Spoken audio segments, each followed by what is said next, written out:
Hey, what's up? It's Jermaine. In this video, I'm going to talk about iCracked and Uber. Okay. If a lot of you have noticed, I do iCracked and I also drive for Uber too. So in this video, I'm going to address both, like which is better. I'm not going to really say which is better because I can't say one is really better than the other. They're two completely different jobs, but I'll definitely do a compare and contrast on both companies. One thing I'll start off by saying this: Uber will definitely be easier than iCracked by far. Gosh, I'm getting messages like crazy. Uber would definitely be easier than iCracked, mainly because you're just driving. With iCracked, you got to know how to repair phones, how to. I'm just sending a text message really fast to a friend saying I'll call you in 5 minutes, making a video, and I don't want to stop it. But anyway, with Uber, I'm actually gonna put my phone on airplane mode. With Uber, you can't.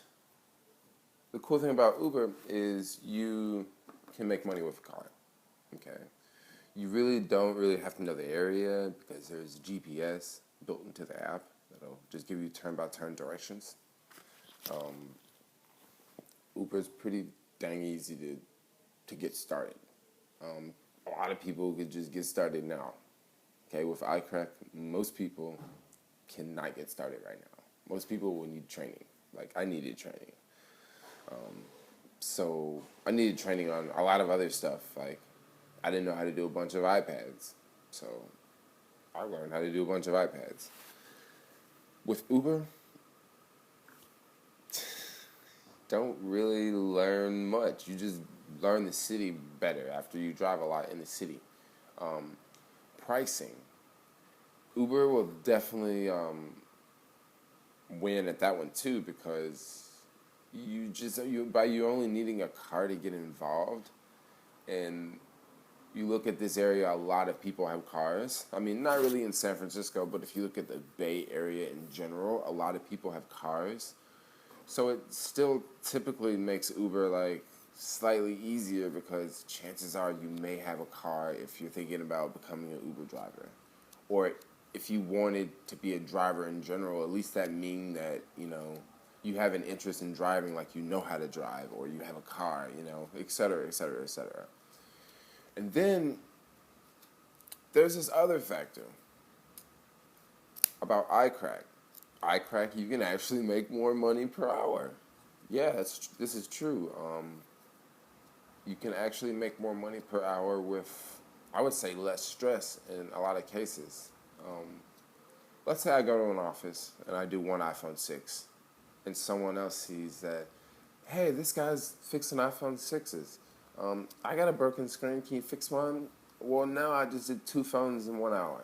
Okay, that's $100.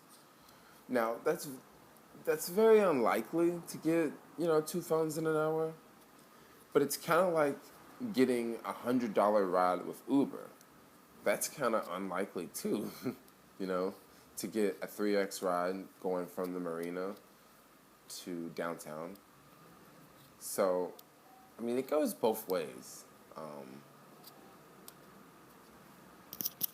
Yeah. So other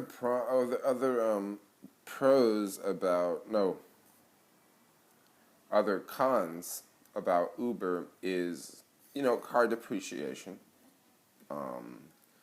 You may have to do stuff like someone may puke in your car, which it hasn't happened to me yet. I mean, someone's puked on the outside of my car, but not in the inside. So you may have to deal with stuff like that. You may get speeding tickets or traffic violations. So you may have to go to court. You may have to just deal with excess stuff. But then with iCrack, believe me, there's excess stuff you would have to deal with too. Like you may have to go out and look at someone's device a second time, or you may have to, you may visit a customer, you may attempt to install a screen, but you run into another problem and you can't you can't like finish the job, so you have to like basically come back, and you know you just invest more time. So yeah, they both can be they both can be jobs, as I would say. I mean, that's what I would call it. Is basically a job at this point. Um, but yeah, it really depends on what's your style. I like to do them both. It can be kind of tricky because a lot of times when I'm doing Uber, I'm in my Uber zone, you know. And another thing about Uber, there are there are Uber days and there's non-Uber days. Okay, I'm gonna give you guys an example. Some days I drive Uber. Whoa. Some days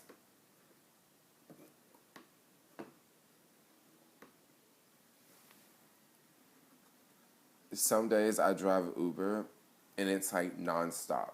It's like every ride is a great ride and I'm just rocking, rolling, I'm moving back and forth. You know, the car is staying full half of the time, which is what you want. You want to be, you know, full 40% of the time and then you're making bank. But as long as you're full at least half of the time, you know, your numbers are looking good. As long as your mileage and your dollars are, you know, about, I mean, at least 100% apart, things are looking good. You don't want your numbers and your miles and your dollars, dollar for mile, because that's not good. Okay, you're not making money. Um, but at the same time, I mean, I would say it's easier to make $300 a day with iCracked, hands down. Just because if you can, you know, get enough jobs in one central area, yeah, you can make $300 a day with iCracked. With Uber, it's not as easy to make $300, or it's not as easy all the time. Okay. The other day, last week, I had two $300 Uber days. Well, one was a $300 Uber day, and the other one was like $450 Uber day. And if you want, you can sort of create those out of thin air. You just drive a lot, you know. With iCrack, you would want to do that ideally. You would want to, you know, make $300 a day, but that doesn't necessarily mean you're gonna find the customers. And then with the parts, and you know, there's a lot that goes in with that. You know, the colors, and you just to make $300 a day with iCrack, you just have it's just a little bit tougher. You can do it, you know, if you got a lot of parts on hand and you got a lot of customers, and you get a lot of cash tips, you know, you could do it that way. But with Uber, you could definitely make 300 too, but it's gonna vary. Like yesterday, I made $200. Yeah, I know with Uber, a lot of people say that like car depreciation is a big deal, and guys, it's true. Like car depreciation is real, but it really depends on your situation. Like in my situation, I actually bought a car to do Uber. And a few months ago, I was just thinking, like, dude, this sucks. Like, I'm just depreciating my car. I'm just depreciating my car. And then I just thought about it. I said, man, I would have never bought this car if I would have never got a car if I wasn't doing Uber. So that just means that maybe I should just drive the thing into the ground, right? That's what I bought it for. So, I mean, if you got a car and that's your commuter car, should you do Uber in it? I mean, you can, but then also know that if it breaks down, like now, that's your life and blood. You know, you got to get a new car. But gosh, if my Uber breaks down, I don't really care because I'm just not gonna do Uber. You know, I'm just probably gonna do something else. Um, the reason why I'm doing Uber is because, you know, I freaking have a car and I bought a car to do Uber in, so I'm just like, I still do it. But I mean, it just really depends on the situation about really car depreciation. But it's real. It's definitely true. Now, with iCrack, you won't have that as much because, don't get me wrong, you'll still be running all over the place with your car. But I don't know. I guess it really depends on where you live because in the city, I just typically take a bike. I used to do jobs around the Bay Area where I would have to drive like all around the Bay.